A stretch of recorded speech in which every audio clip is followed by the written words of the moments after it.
So my third Ascension is Blade, and Blade is a very old character, but still has a lot of cool tricks. And like I said, he is my third Ascension, right next to Valkyrie and Magic. Both are great champions, and so is Blade, to be honest. So let's check out some gameplay. And in this video, I have the full Trinity running, which is Ghost Rider and Stark Spidey.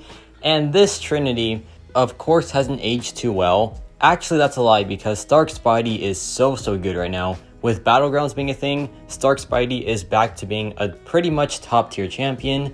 But Blade has been drifting like in the middle of things, and Ghost Rider is kind of just in the bin, right? But Blade, he still has some tricks for sure. He's still a pretty cool champion, and against villains and like dimensional beings and mystic characters, he is still super strong. Like, this damage output for an Ascended 5-star is honestly pretty wild, man. And that was like 33 seconds for this Venom the Duck. Now, Blade with his Danger Sense can turn off some abilities, and while this is really good, it's also really inconsistent. So you'll see throughout this video that some things are just turned off completely, and other things just don't go away at all. So it is what it is, but honestly, I prefer champions that just shut off things completely or just not at all, right? I don't want like this mix between shutting it off and then just keeping it active, which is just super inconsistent, right? But Blade still has some great damage output, some nice utility as well, and some honestly overlooked abilities. Like, this man has a pretty solid kit. And a quick note, we have Deep Wounds here.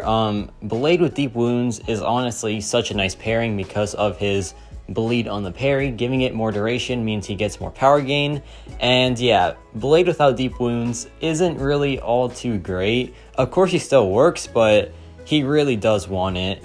But check this out. Iron Patriot drops to 15% health and he activates his Arc Overload, but it fails, right? But the power gain doesn't fail, so he still gets the power gain. And then I realized that and I was like, oh gosh. So I dropped the SB2 out of panic and it one-shots him, thankfully. But yeah, I cannot rely on Blade to shut off things completely. He either does it halfway or just not at all, to be honest. So it is a bit annoying, right? But still does work sometimes. And now we have this hood that has this Incinerate lane. And with Blade here, Blade has a really cool ability where whenever he is at high power, he can shut down pretty much any debuff because he reduces the duration of it by 95%. And that is massive, man. That really does a ton for him. And with some masteries, that makes him pretty much bleed immune. So massive help for sure. And it just really makes him a great champion, because here's the thing. Let's say these debuffs do damage to you, right? And eventually, like, he ticks down to like half health. Well, that's where his regen comes into play. So this man just has a lot going on for him. He has the debuff reduction, and if that doesn't work, then he has the regen, which is super strong. I think his regen is one of the best in the game, flat out. So this man is still just a pretty great quester. And back when he was the best champion in the game, that is crazy, man. How this guy was once the best champion in MCOC. Like, it was him, and it was not even close. That is just crazy, because we've aged so much, like, past that, man. Like, there's Hercules now, there's Ghost, there's Kitty Pryde, and Blade isn't even a thought when it comes to, like, the best champions in the game.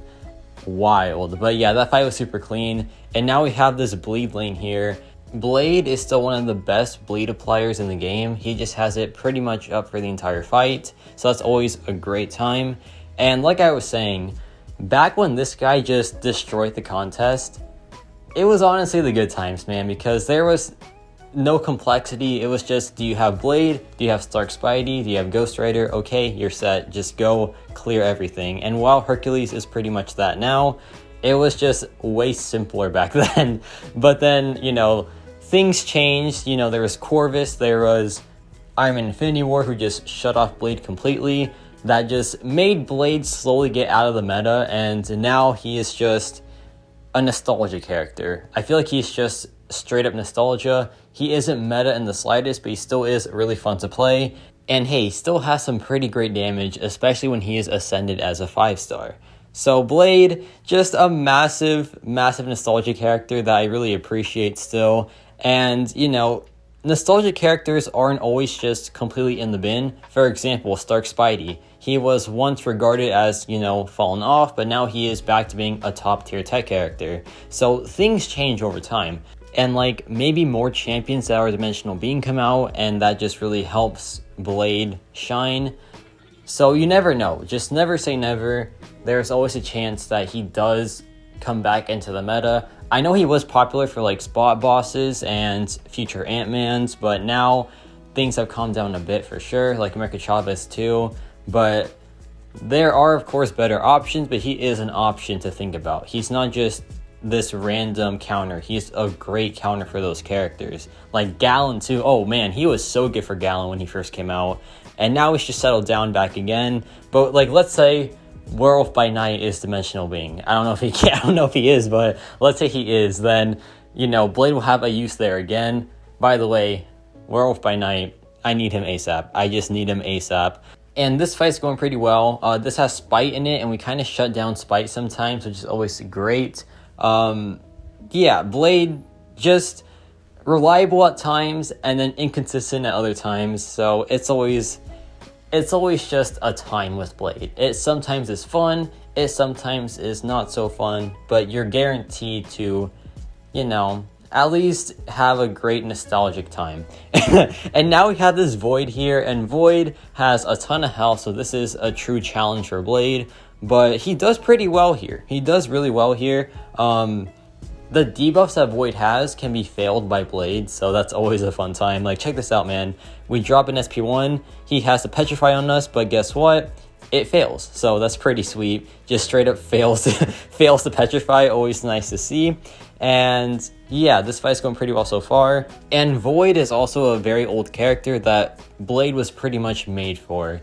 And I just love revisiting these old champions that he was the best counter to. For example, Mephisto, Dormammu, Void right here, like Mcoc as well. And just using Blade on them and just remembering like the good times, man.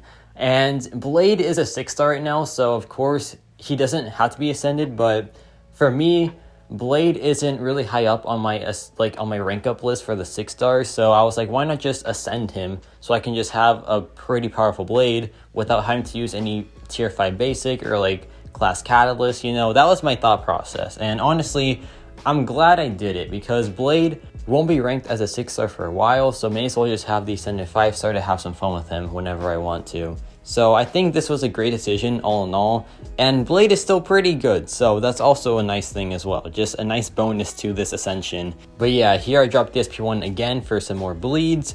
The SP1 I heard is safer overall than the SP2 because it is less crit reliant and it guarantees that you have some bleeds on the opponent, so it's always a very good thing to do. Here I failed to Petrify again, which is just amazing. He fails a lot of the debuffs, which is perfect, and we dropped the SP2 and that just ends the fight. So yeah, Blade is honestly just a really cool champion, just super fun to play, has pretty nice damage output whenever he is against a Danger Sense champion, and without it, it's just pretty decent at best. But let me know your thoughts on Blade. Do you still like him in 2023? And yeah, that's about it for me.